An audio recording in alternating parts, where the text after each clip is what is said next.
ప్రాథమిక లక్షణాలు కొన్ని ఉంటాయి. అంటే before going to main class I want to tell you, I want to explain you what should be done. మీరేం చేయాలి, ఎలా ఉండాలి. మీరు ఎప్పుడైతే when you become something different from the సొసైటీలో మీరు సింగర్గా, ఒక నటుడుగా, ఒక దర్శకుడుగా, ఒక ఆర్టిస్ట్గా ఎప్పుడైతే మీరు బయటికి వస్తారో సొసైటీలో ఉన్న కళ్ళన్నీ మిమ్మల్ని టార్గెట్ చేస్తాయి. అన్ని కళ్ళు మిమ్మల్ని చూస్తాయి. మీరు సెంట్రల్ పాయింట్ అవుతారు. మీరు స్టేజ్ మీద ఉన్నప్పుడు వందల మంది, వేల మంది, లక్షల మంది మిమ్మల్ని అబ్జర్వ్ చేస్తారు. మీ పిన్ పాయింట్లో మిమ్మల్ని అబ్జర్వ్ చేస్తారు. ప్రేక్షకులు ఒకళ్ళే కాదు, మీ ఫ్రెండ్స్, మీ చుట్టాలు, మీ చుట్టుపక్కల ఉండే వాళ్ళందరూ మిమ్మల్ని అబ్జర్వ్ చేస్తుంటారు. అలా అబ్జర్వ్ చేసినప్పుడు మీరు ఎలా ఉండాలి? ఇలాగే ఉంటారా? ఇలాగే ఉండాలా? కాదు కదా. మనం సంథింగ్ డిఫరెంట్ ఉండాలి కదా. కాబట్టి ఆ సంథింగ్ డిఫరెంట్ ఏంటి? ముందు punctuality. First artist, any artist, ఇండస్ట్రీలో ఉన్న వాళ్ళకి కావాల్సింది punctuality, sincerity, loyalty, hard work. 4 పిల్లర్ల మీద మాత్రమే మన భవిష్యత్తు నిర్ణయించబడుతుంది. Punctuality, sincerity, loyalty, hard work. నాకు మా చందు 2 గంటలకు అని చెప్పాడు. నేను ఇక్కడ 1 గంటకు ఉన్నాను. నాకున్న బిజీ షెడ్యూల్లో నేను ఇక్కడ 2 గంటలకు ఉండవచ్చు, 2:15కి వచ్చి సారీ కొంచెం లేట్ అయింది, ఐ హ్యావ్ వెరీ సారీ అనొచ్చు. Is it perfect? Is it correct? 15 నిమిషాలు ఈ 40 మందిని ఎదురు చూసేలాగా ఇంత అనుభవం ఉన్న నేను మిమ్మల్ని ఎదురు చూసేలాగా చేయవచ్చునా? చేయడం మంచి పద్ధతేనా? When we are accepting some program, మా చందు చెప్పినప్పుడు మీరు ఉండాలి అంటే నేను ఆలోచించి రేపు చెప్తాను అని చెప్పాను. షెడ్యూల్స్ అన్నీ పక్కకు పెట్టి ఇవాళ ప్రోగ్రామ్కి నిన్న రెడీ అయిపోయాను. రాత్రి మా మిస్సెస్తో చెప్పాను, మార్నింగే కొంచెం కిచిడి లేదా ఏదైనా టిఫిన్ చేయి, లైట్గా చేసి వెళ్తాను. నా డ్రైవర్కి చెప్పాను పొద్దున రారా అని చెప్పి.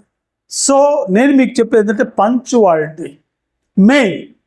మీరు ఏ ప్రోగ్రామ్ కన్నా వెళ్ళండి, ఆర్టిస్టులు ఏదన్నా ఉండండి, మీరు ఎక్కడైనా ఉండండి, మిమ్మల్ని చూసి, మీ పంక్చువాలిటీ చూసి మీ ఫ్రెండ్స్ మిమ్మల్ని నేర్చుకోవాలి, వాళ్ళు ఫాలో కావాలి. మీరు మాత్రం ఎక్కడ పంక్చువాలిటీలో డిస్టర్బ్ కావద్దు. తర్వాత లాయల్టీ. లాయల్టీ ఎక్కడికి? Towards your ambition. Me ambition మీద మీకు లాయల్టీ ఉండాలి, మీ ఫ్యామిలీ మీద మీకు లాయల్టీ ఉండాలి, మీ సొసైటీ మీద మీకు లాయల్టీ ఉండాలి, మీ ఆర్గనైజేషన్ పట్ల మీకు లాయల్టీ ఉండాలి, ఆ సిన్సియారిటీ ఉండాలి. అవి ఉన్నప్పుడే మీరు ఎదగగలుగుతారు. లేకపోతే ఇప్పుడు ఈ మిమిక్రీ ఇండస్ట్రీలో చాలామంది వచ్చారు, కానీ మనకు పెద్ద గురువు ఎవరు? నేరేళ్ళ వేణుమాధవ్ గారే. దాని తర్వాత శ్రీను, మనోజ్, లోహిత్, వీళ్ళంతా, మా చందు, వీళ్ళంతా ఉన్నారు. చాలామంది వచ్చారు, చాలామంది పోయిండ్రు కూడా, లేరు ఇక్కడ ఇండస్ట్రీలో లేరు. ఆయారాములు, గయారాములు ఉన్నారు. అలాగే ఇక్కడ పెద్ద గురువు ఉన్నారు, చొక్కాపు వెంకటరమణ గారు. ఆయన పెద్ద మాస్టర్. ఆయన కింద కొన్ని వందల మంది తయారు చేసిన మహాగురువు. ఆయన జీవితాలు ఇచ్చాడు చాలామంది. చొక్కాపు గారు వాళ్ళు ఎందుకు ఈ వయస్సులో కూడా ఇక్కడ వచ్చి ఆయన కూర్చున్నాడు? స్టూడెంట్ లాగా కూర్చొని అబ్జర్వింగ్ ఎవ్రీథింగ్. మీ కళ్ళల్లో వెలుగు, మీ పెదాల మీద చిరునవ్వు, మీ గొంతులో ధైర్యం చూడడానికి ఆయన వచ్చాడు. Please give a big round of applause. ఆర్టిస్ట్కి కావాల్సింది ఎప్పుడు ఏందో అన్న జీవితం అన్నా అంటే ఎట్లా ఉన్నారంటే ఏమున్నా ఏమన్నా ఇదొద్దు. ఏ ఆర్టిస్ట్ దగ్గర ఇది ఉండొద్దు. ఏమన్నా ఇంట్లో ఉండని ఉండకపోని, కష్టాలు ఉంటాయి, కన్నీళ్ళు ఉంటాయి, బాధలు ఉంటాయి, అన్నీ ఉంటాయి. You live that. తీసి పక్కన పెట్టండి. ఎప్పుడైతే చొక్కా వేసుకుని బయటకు వచ్చావో నీ కళ్ళల్లో వెలుగుండాలి, పెదాల మీద చిరునవ్వు ఉండాలి, గొంతులో స్థైర్యం, ధైర్యం. యా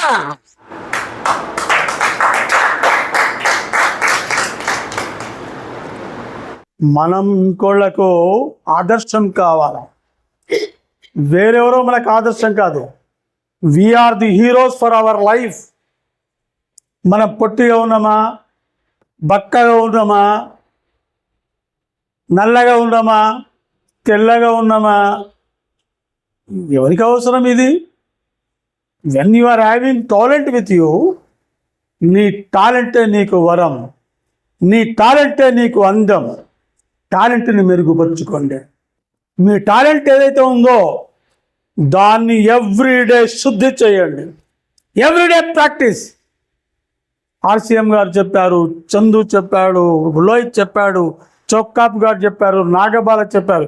ఏం చెప్పినా you feed in your mind. మీకు ఆదర్శం ఏంటంటే మీ daily practice. Practice makes man perfect. Not only perfect, it will improve your confidence levels. మీరు 1,00,000 మంది ముందర కూడా వెళ్ళి మీ ఇంట్లో మీ తమ్ముడితో మాట్లాడినంత హ్యాపీగా మాట్లాడగలగాలంటే మీ టాలెంట్నే మీరు నమ్ముకోవాలి. ఇంకేముండదు. అందం ఉండదు, డబ్బు ఉండదు, పెద్ద కార్లు గీర్లు కాదు చూసేది. If you are having talent, మీకు ఇండస్ట్రీ రెడ్ కార్పెట్ వేస్తుంది, స్వాగతం పలుకుతుంది, స్వాగతం పలుకుతుంది. అమెరికాకి వెళ్తారు, ఆటాకి వెళ్తారు, ఎక్కడికైనా వెళ్తారు. అలా వెళ్ళాలంటే మీ టాలెంట్ కనపడాలి, వినపడాలి, ఇంకోళ్లకు ఇన్స్పైరింగ్గా ఉండాలి. అరే వాడిని చూసి నేర్చుకోవాలి. మిమిక్రీ అంటే ఓన్లీ మిమిక్రీ కాదు. మిమిక్రీ కళాకారుడు మిగతా కళాకారులందరికీ ఒక గురువు లాంటి వాడు. గురువు అంతే కదా. నాకు గురువు మిమిక్రీ కళాకారుడే.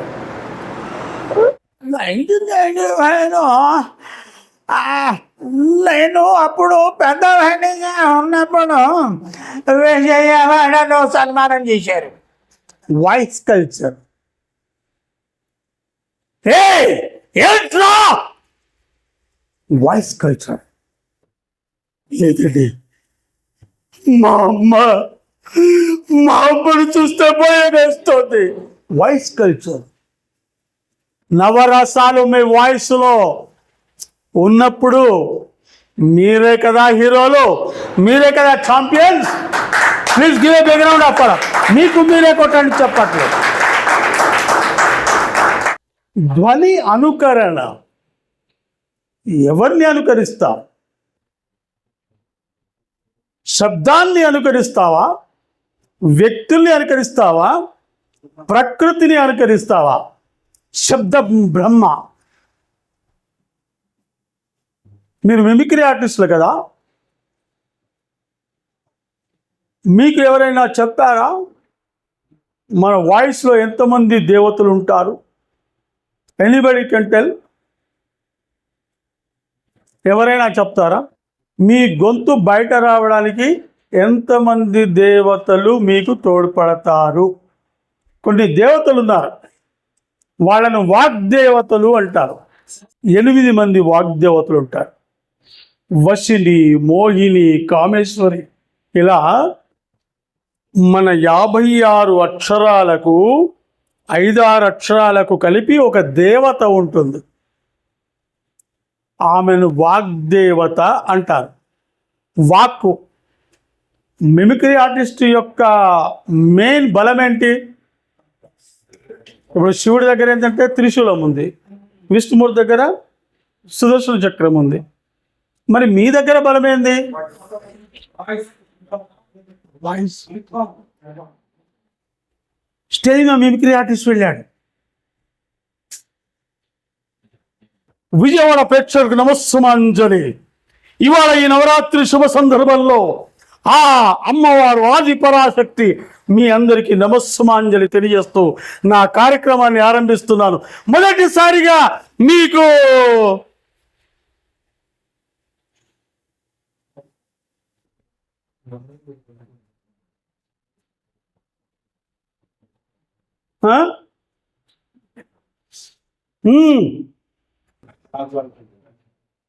స్మృతి లేదు, పోయింది. స్మృతి లేనప్పుడు ఆర్టిస్ట్ డెడ్,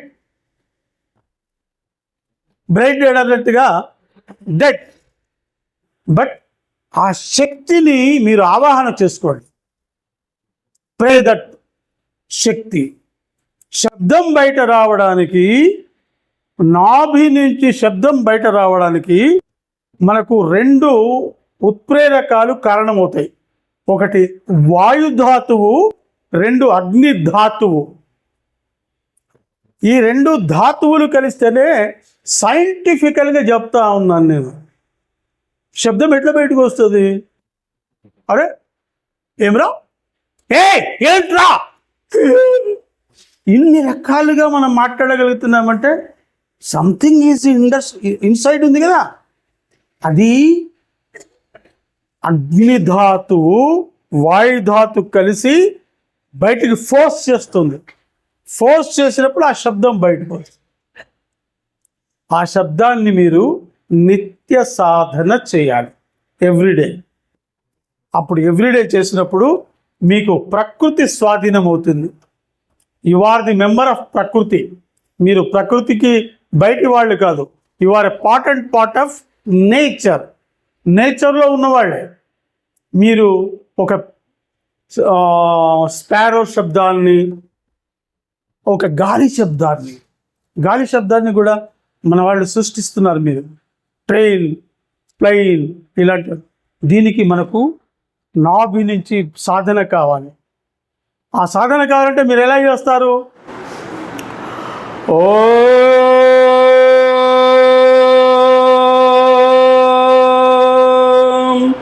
మీరు స్టేజ్ మీద మిమిక్రీ ఆర్టిస్ట్ అయినప్పుడు, శబ్దాన్ని చేస్తున్నప్పుడు మీ breath should be under your control. Breath సాధన ఎంతమంది చేస్తున్నారు? చేతులు ఎత్తండి. బ్రీత్ని లాంగ్ చేస్తున్నారు? ఒకసారి అనండి. అమ్మ అనండి. అమ్మా.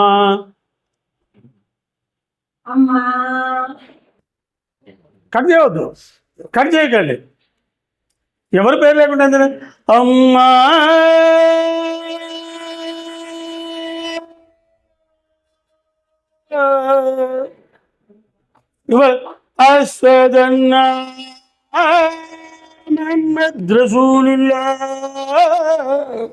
అంటారు కదా.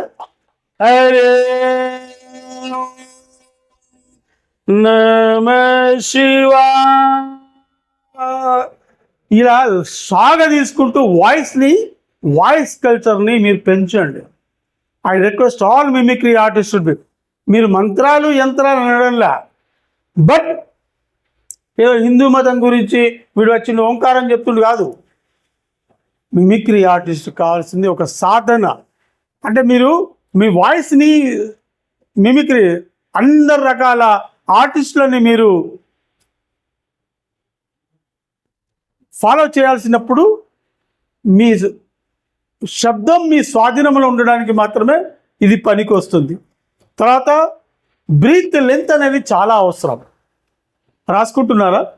సాధనలో మెయిన్ బ్రీత్ ప్రాక్టీస్.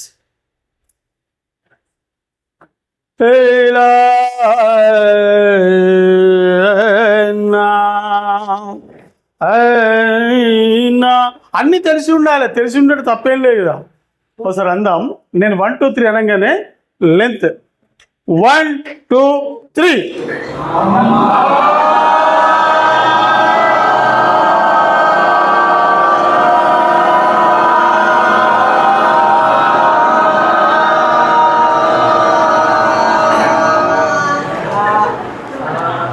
ఇప్పుడు ఎక్కడ అనండి. నెక్స్ట్ అమ్మ అన్నారు కదా. అమ్మ ఎక్కడ? రైట్. 1 2 3.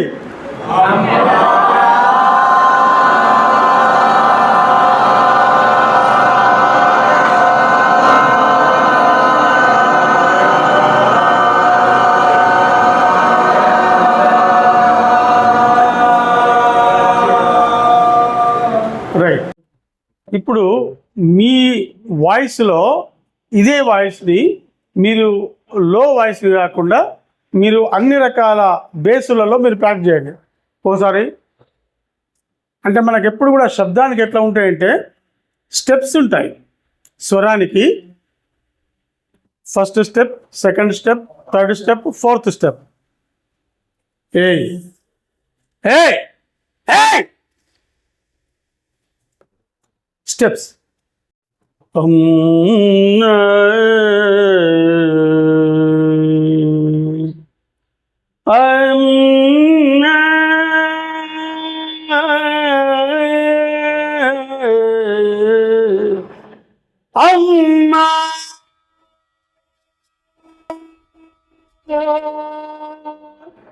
మీరు ఖాళీగా ఉన్నప్పుడు అందరూ అనుకుంటారు వీళ్ళకి పిచ్చి పట్టింది రాబోయే. కానీ తప్పదు. శంకరాభరణంలో చూశారు కదా, చలికి వణుకుతుంటూ అక్కడ సాధన చేయిస్తారు. సాధన అనేది అది వరం. సాధన కావాలి. సాధన లేకపోతే మనం ఎప్పుడు కూడా సాధన లేకపోతే ఎక్కడ వేసిన గొంగళి అక్కడే ఉంటుంది.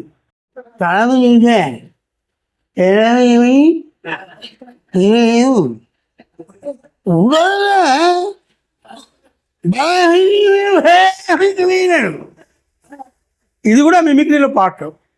మేనరిజం అంటే mannerism also part of the mimicry. అది కూడా మీరు రాసుకోండి. Mannerism also part of the mimicry. If you are imitating somebody, కాబట్టి when you are imitating somebody on dais, మీ మేనరిజం ఆ వ్యక్తికి పర్ఫెక్ట్గా సరిపోవాలి. అప్పుడు ప్రేక్షకుడు ఏంటంటే మీ మొదటి ఐటెంలోనే ప్రేక్షకులు మీ గ్రిప్లోకి రావాలి. మెయిన్ మిమిక్రీ ఆర్టిస్ట్కి కావాల్సింది డెకోరం ఆఫ్ ది ఇండివిజువల్. స్టేజ్కి ఎలాగైతే మనం బ్యాక్గ్రౌండ్లో బ్యానర్ వేసాము, లైటింగ్ పెట్టాము, బ్రహ్మాండమైన స్టేజ్ తయారు చేసాము. When you are coming on the dais, మంచి డ్రెస్ వేసుకోండి, లుక్ బాగుండాలి. అంటే మీరు చిన్నగా ఉన్నారా, పొట్టిగా ఉన్నారా, బక్కగా ఉన్నారా అని కాదు, కానీ డెకోరం ఆఫ్ ది స్టేజ్ అంటే అక్కడ నటరాజస్వామి నటన ఆడే ఒక ఆ డయాస్ మీద మీకు ఒక అవకాశం వచ్చింది అంటే దాన్ని మీరు చాలా ప్రేమతోటి, భక్తితోటి you have to receive that. ఏమంటారండి, అది ఒక కైలాసంగా భావించాలి. ఆ స్టేజ్ మీద మిమ్మల్ని 1,00,000 మంది చూస్తున్నారు కాబట్టి మీరు ఆ స్టేజ్ని పవిత్రంగా భావించి స్టేజ్ ఎక్కినప్పుడు మీ డ్రెస్, మీ మాట తీరు, మీ కట్టు, మీ బొట్టు అందరూ కూడా మిమ్మల్ని అప్రిషియేట్ చేసే విధంగా మీరు ఉంచుకోవాలి. Punctuality, sincerity, loyalty, hard work ఎలాగో మీరు స్టేజ్ మీద ఎక్కినప్పుడు మీ ఇందుకే చెప్పాను, ఆంగికం భువనం చేస్తా. మేకప్ కానీ, డ్రెస్సింగ్ కానీ, మీ నడిచే విధానం కానీ, మీ స్టేజ్ మీద నడిచే విధానం. ఎందుకంటే మిమ్మల్ని 1000 కళ్ళు, 1,00,000 కళ్ళు మిమ్మల్ని అబ్జర్వ్ చేస్తూ ఉన్నాయి, టీవీలో మిమ్మల్ని రికార్డ్ చేస్తూ ఉన్నాయి. అప్పుడు మీరు చాలా కాషియస్గా ఉండాలి. ఎవ్రీ మినిట్ కాషియస్గా ఉండాలి. మనల్ని 1000 మంది రికార్డ్ చేస్తున్నారు అన్న భావనతోటి మీరు అబ్జర్వ్ చేస్తుండండి. ప్లస్ ప్రేక్షకుల ఎక్స్ప్రెషన్స్ని కూడా మీరు చూస్తుండండి. You have to involve the audience. వాళ్ళని మధ్యలో ఇన్వాల్వ్ చేయాలి. నేను ఒక ఆర్టిస్ట్కి మీరు రాబోయే రోజులలో మీరు కాబోయే హీరోలు అని చెప్పాను కాబట్టి వాయిస్ కల్చర్ గురించి, మిగతా వాడి గురించి మన ఆర్సీఎం, లోహిత్, మిగతా వాడు చెప్తున్నారు. నేను చెప్పేది ఉంది డ్రామా. కానీ దానికంటే ముందు మీకు మీ జీవితంలో మీరు గొప్పవాళ్ళుగా ఎదగడానికి కావాల్సిన విషయాలు నేను చెప్తాను. మీరు గొప్ప మిమిక్రీ ఆర్టిస్ట్ కావాలంటే ప్రేక్షకులను కూడా మధ్యలో ఇన్వాల్వ్ చేయండి. మీరు చేసుకుంటా పోతే వాళ్ళ దొరికిన వాళ్ళు ముచ్చట పెట్టుకుంటూ పోతారు. చీరల గురించి, డైలీ సీరియళ్ళ గురించి మాట్లాడుకుంటా పోతుంటారు. ఇక మనకు మాట్లాడి మనకే వేస్ట్గా వస్తుంది. ఎవరు చెప్పండి కొట్టండి, చెప్పండి కొట్టండి, ఎవరు చెప్పండి కొడతారు. కదా, అంతే కదా. కాబట్టి every minute is precious for the artist. మీరు డయాస్ ఎక్కినప్పటి నుంచి డయాస్ నుంచి పక్కకు వెళ్ళినప్పుడు ఆ 30 నిమిషాల సమయం ఆ భగవంతుడు మీకు ఇచ్చిన గొప్ప వరం. It is a boon for you. మీ టాలెంట్ని, మీ అద్భుతమైన ప్రదర్శనని కొన్ని వేల మందిలో ఇవ్వడానికి భగవంతుడు మీకు మాత్రమే ఇచ్చిన అవకాశం. Don't waste the time. ఉత్తుత్తి కార్యక్రమాలతో వేస్ట్ చేయకండి. Select the best items. మీకు ఏ ఐటమ్ మీద సాధికారత ఉందో ఆ ఐటమ్స్ మాత్రం మీరు సెలెక్ట్ చేయండి. వాడు చేశాడు కాబట్టి నేను ఈ ఐటమ్ చేయాలి అనుకోకండి. మీకు ఏదైతే పర్ఫెక్షన్ ఉందో, which item is perfect for you, which is మీరు సాధన చేసి చేసి ఒక గొప్ప సాధికారత ఉంటుంది కదా, ఆ ఐటమ్ని మాత్రం మీరు డ్యాన్స్ మీద ప్రదర్శన చేయండి. అప్పుడు ప్రేక్షకులు కొడతారు చప్పట్లు. స్వామి రంగ ఇప్పుడు మనం కొట్టేటట్టు నేను యాక్షన్ అంటాను, చప్పట్లు కొట్టండి, చేతులు పైకెత్తి మరి కొట్టండి. యాక్షన్.